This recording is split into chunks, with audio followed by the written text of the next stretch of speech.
Dominique Besnéard, c'est un bonheur de dire bravo. Bravo parce que ce festival du film international, du film francophone d'Angoulême est devenu l'un des plus grands festivals du monde. Aux côtés de Marie-France Brière, vous allez être là, malgré le Covid. Malgré tout, le cinéma va gagner. Le cinéma a gagné. Moi, j'avais dit, quand on a fait notre conférence de presse, le monde nouveau commence à Angoulême. Alors, j'espère que ça va continuer comme ça. Bon, on a quand même des alertes, hein. J'espère que les gens vont être disciplinés, mettre les masques, parce que on n'est pas à l'abri de mauvaises surprises. Ouais. Mais dans cette région du Poitou-Charentes, à Angoulême, à Poitiers, les gens font très attention, je trouve. Et puis il y a l'air, il y a, je sais pas, en tout cas, Ouais. faisons tout pour que ça fasse. En tout cas, on fait tout pour que ça marche. Maintenant, on n'est jamais à l'abri d'une Ce catastrophe. qui est incroyable, ça va être le grand rendez-vous. On va dire, on va revoir des films, on va aller au cinéma, on va redonner l'envie d'aller au cinéma et montrer combien le cinéma francophone est fort. Oui, parce que le cinéma américain cette année n'est pas là. On voit la fréquentation. Il n'y a aucun grosse machine américaine. Donc les salles souffrent. Et je pense que je me disais ce matin que ces 5 jours vont faire qu'on va revoir. On va se dire, mais tout ce cinéma était prêt à sortir, peut-être depuis le Covid. S'il y avait eu Cannes, il y en a beaucoup qui seraient allés à Cannes. Donc on a l'impression que, en même temps, c'est une pression et en même temps une grande responsabilité, une joie, parce qu'on se dit, eh ben, c'est ceux-là, c'est Angoulême qui est maintenant l'endroit, la place essentielle pour le cinéma. Parce que tous les films viennent, d'habitude, même si ça se passe bien, puisque c'est la 13e édition, qu'on n'appelle Oui. pas la 13e, c'est l'édition 2020. Parce que comme on est, Oui, on est un peu superstitieux, on est un hein. peu superstitieux, donc on préfère pas. Eh bien, donc on se dit, donc il n'y a pas eu Cannes, donc il y a tous les films qui auraient pu aller à Cannes. Il y a aussi des films qui ont le label Cannes. Et aussi, on a, comme on voulait avoir un grand sens de l'hospitalité, parce que nous, on aime les Concordes, eh bien, on a accueilli la semaine de la critique avec la personne de Charles Tesson, qui a fait, on lui a fait une carte blanche, à la semaine de la critique, et on présentera 4 films. Donc il y a à peu près 60 films. Alors cette année, on a vraiment été vigilant sur plutôt les films sortis ou les films contemporains. D'habitude, on aime bien parler du patrimoine, et là, cette année, on s'est dit non, objectif, toute la nouveauté. Oui, oui. Alors, au théâtre, pour la première fois, l'Éperon, un cinéma que vous avez ressuscité, Dominique. C'est-à-dire que la ville devient vraiment un lieu de fête pour le cinéma. Oui, et c'est vrai que nous, le théâtre, on l'avait pour l'ouverture et la clôture, mais c'est vrai que dans la semaine, on ne l'avait pas, ce qui était un peu compliqué. Donc, parce que, vous savez, alors cette année, il y a toute cette réglementation qui fera, et ça va peut-être encore changer d'ici l'ouverture le 28 août, mais bon, c'est 60% de fréquentation de places dans une salle, donc on va voir, j'espère que ça va pas tomber à moins, parce qu'on risque de refuser des clients. Bien que cette année, les gens réservent par Internet. Comme ça, on voit où on en est, et puis il n'y a pas les files d'attente. Alors qu'on sait très bien qu'Angoulême, c'est les files d'attente, parce qu'il se passait des choses incroyables, d'attendre que les gens attendent 1 heure pour voir un film, et ils parlent, il y a des amitiés qui se font. Ça, c'était aussi Angoulême. Les acteurs sont toujours fascinés Oui. par les files d'attente d'Angoulême, parce que les gens sont très polis et s'énervent pas. Ben, ça fait partie du jeu. C'est ça. Et donc là, il n'y aura pas ces files d'attente. Et puis, donc le théâtre, on l'a beaucoup plus, pas seulement pour l'ouverture et la clôture, et surtout, on réouvre un cinéma, enfin c'est nous, c'est pas notre argent, mais Marie-France et moi avons été vraiment, on a été les Oui, meneurs. Marie-France Brière, hein, avec Marie-France vous, Brière qui oui. fait le festival avec moi. Marie-France s'est battue parce qu'elle aime le combat des choses, d'arriver à ce que ça se fasse alors qu'on a beaucoup d'obstacles. Et bien là, grâce bien sûr au CNC, au département, mais aussi beaucoup au CGR, qui est donc une compagnie de salles très importante, un grand distributeur, qui nous permet de réouvrir cette salle et qui sera une salle ICE, le meilleur équipement, le meilleur son, la meilleure projection. Et là, on est ravis de ça parce que, vous savez, dans beaucoup de villes, les cinémas ferment.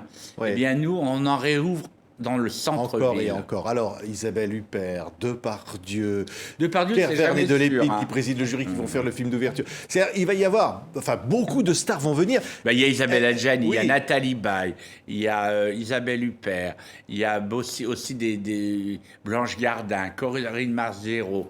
Il y a ben, je sais pas, la liste est longue, parce que puis aussi des actrices comme Anaïs de Moustier, la nouvelle génération. Non, c'est pour ça que cette horreur de pandémie a fait que quelque part, ben nous, pour le moment, c'est ben peut-être la résurrection, voilà, avec ce festival. Ouais, Pierre Vernet de Lépine qui préside le jury, hein, et puis dans ce jury, Elsa Gilberstein, vice-présidente, et puis des Québécois, et puis des Belges. Et Mais puis comme des chaque Suisses. année. Eh bien, cette année, ça veut donc- dire que la francophonie est là, la francophonie se Ben, donne la rendez-vous. francophonie, moi je parle très mal anglais, donc pour moi la francophonie, il n'y a pas d'autre issue, hein. Mais donc il y a aussi le metteur en scène que tout le monde connaît qui avait fait Ma vie de courgette, Claude Barras, Oui. qui est suisse d'origine, et son film avait fait le tour du monde, et avait même été candidat aux Oscars. Donc, vous voyez, donc c'est vrai que... Alors maintenant... Moi, je suis très rassuré du programme, du contenu, de la venue des gens. Là où on a toujours un peu peur, c'est de dire pourvu que cette nouvelle organisation soit bien organisée. Voilà, c'est Oui, le cas de le dire. oui, Hein. oui. Cette nouvelle façon, à cause des événements, fasse que tout roule. Oui, et qu'on garde ce qui fait ce caractère unique d'Angoulême par rapport à Cannes, par rapport à d'autres festivals, c'est cette proximité entre les spectateurs, les stars et le fait que ça soit tout simple. Oui, à la C'est fois, l'amour nous- du cinéma finalement qui est là, qui Nous, relie tout ça. on a toujours voulu faire un festival proche des gens. Angoulême le propose aussi parce que cette ville, le quartier historique, on a envie de se promener dans ses rues. Il y a il y a beaucoup de restaurants sympathiques. C'est une ville ouverte. Donc, ça permet aussi beaucoup aux comédiens de rencontrer le public. Et comme les Angoumoisins sont respectueux, ils manquent jamais ils sont jamais impolis avec les acteurs. Bon, en même temps, cette année, ça va être peut-être plus compliqué qu'ils puissent avoir des autographes. Enfin voilà, Oui. Ben, ils feront des autographes ils écriront sur les masques. Oui, on va tous faire pour que ça soit quand même la fête. Alors il y a des grands moments, par exemple, parmi tant d'autres, il y aura une projection hommage à Anna Karina qui Oui, nous a parce quittés que cette année. il y a eu beaucoup de gens qui sont partis cette année Oui. dans notre métier, mais Anna était une amie et je trouve que c'est une belle icône. Et donc, on va présenter Anna, qui était une comédie musicale avec Sous le soleil, Ouais. exactement. Qui sera peut-être chanté par quelqu'un. Oui, peut-être, mais on ne peut pas le dire encore, Ouais, ça sera hein. une surprise. Des surprises, il va y en avoir. Oui, et hein. puis il y a de la surprise même avec la venue de Clara Luciani dans le jury, qui est quand Oui. même la chanteuse franchement, la star actuelle de la chanson. Oui. Et puis qui Julie a- Gaillet qui va faire une classe de musique avec Benjamin Biolay. Voilà, ça tout va ça, être c'est la formidable. même famille. Et puis Julie Gaillet aussi, elle est aussi dans un film qui est Poli, un film pour les enfants, d'après le feuilleton de Cécile Aubry à l'époque. Non, je peux dire que... Alors, là, je pars demain, donc je vais voir où on en est pour les hôtels. J'espère que les gens vont pouvoir se loger partout. Parce que franchement, maintenant, ces 5 jours sont consacrés aussi bien pour les hôtels que pour les commerçants. C'est le festival d'Angoulême. Ouais, et vous allez présenter en exclusivité 2 épisodes de 10%. Oui, alors ça, C'est qui est Alors- votre série, Dominique. C'est Alors, la pour- série que vous avez initiée, qui est un triomphe Alors, partout dans le monde francophone. Alors pourquoi j'ai choisi? Parce qu'il n'y a pas non plus le festival de La Rochelle, en fin de compte, ces 2 épisodes auraient dû être présentés à La Rochelle, mais comme il n'y a pas le festival, eh bien on a trouvé que c'était bien, La Rochelle n'étant pas loin d'Angoulême, de présenter ces 2 premiers épisodes où les guests sont Charlotte Gainsbourg, dont c'était l'anniversaire il y a quelques jours, et puis Franck Dubost qui est dans le 2e épisode. Le premier aussi, il y a le choc des cultures et des personnages, puisque Charlotte Gainsbourg est en face de Mimi Mati, voilà. Ah oui, Et ça puis on fait- retrouve nos récurrents, voilà, Et qui là seront bien, tous là, bien sûr. toute la bande. Et il y en a même un d'ailleurs qui présente un film en compétition, parmi tous ceux qui ont été révélés par cette série 10%. Ce qui est absolument extraordinaire, il y aura des documentaires aussi. Ça, c'est un peu nouveau. Oui, c'est un peu nouveau Hein. parce qu'on a beaucoup aimé ces documentaires. Et avec un documentaire, notamment, c'est Julie Gaillet qui arrive avec une équipe de football Oui, mais féminine. voilà, Ça, vous savez, Julie, c'est pas, elle est bonne dans beaucoup de, elle a le don d'ubiquité, elle est un peu Oui. partout. Et Elle fait amène tout. une équipe de football féminine de Lyon. Et elle fait tout bien. Oui. Et, Il y aura- et donc les documentaires, il y a donc bien sûr ça s'appelle les joueuses. Et puis il y a surtout un très beau documentaire qu'on a beaucoup aimé. Et c'est toi que j'attendais de Stéphanie Pilonka qui parle de l'adoption. Et franchement, on a dû voir une cinquantaine de films, peut-être plus même.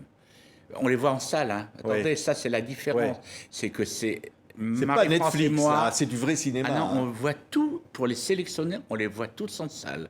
Beaucoup pour Club 13, où on a nos habitudes. Eh bien, je peux vous dire que c'est différent, parce qu'on est concentré. On n'est pas sur le téléphone, on est concentré. Et donc, c'est toi que j'attendais, ce documentaire de Stéphanie Pilonka sur l'adoption. Honnêtement, j'avais pas pleuré au cinéma depuis si longtemps. Parce que vous voyez, maintenant, on voit tout. Et là, il y a une telle vérité, une telle pureté. Et vraiment, l'émotion, la vraie émotion, sans pathos. Et je trouve que ce film est remarquable. Parmi les guest stars, vous avez annoncé à la conférence de presse, il y aura Amanda Lear qui va venir pour un film qui s'appelle Miss. Ah, mais Miss, c'est une Alors merveille. ça, on a envie Miss, c'est une merveille. C'est un film populaire, très bien fait. C'est un divertissement. Et ce film. Un homme qui veut devenir Miss France. Oui, et c'est poignant. C'est-à-dire, on rit et c'est poignant. Je trouve que ce film, j'espère qu'il va faire beaucoup d'entrées parce que tout d'un coup, c'est un film sur la tolérance. On a toujours besoin de films sur la tolérance. Et aussi un autre film, un documentaire qui s'appelle Pingouin et Goéland et leurs 500 petits. C'est des justes qui ont gardé des enfants juifs pendant la guerre dans une école à côté à Sèvres.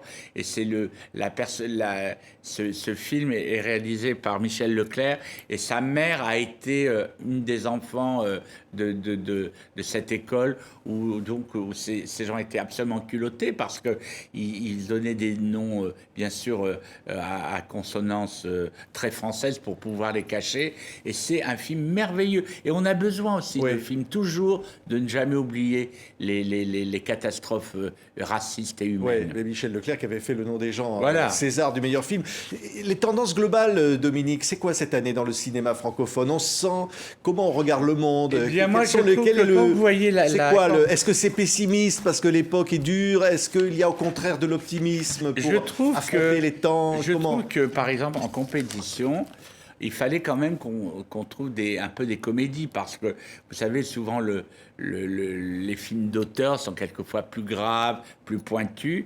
Et là, on a vraiment Antoinette dans les Cévennes, qui est une comédie avec Laure Calamy, qui est l'histoire d'une fille qui fait un périple dans les Cévennes parce qu'on peut faire un périple avec des ânes. Elle est avec son âne et donc il y a des gens qui se prennent avec des ânes. Du reste, les ânes viendront pour la projection. Les ânes viendront. Je ne sais pas si c'est ceux du film, mais en tout cas ceux qui ressemblent.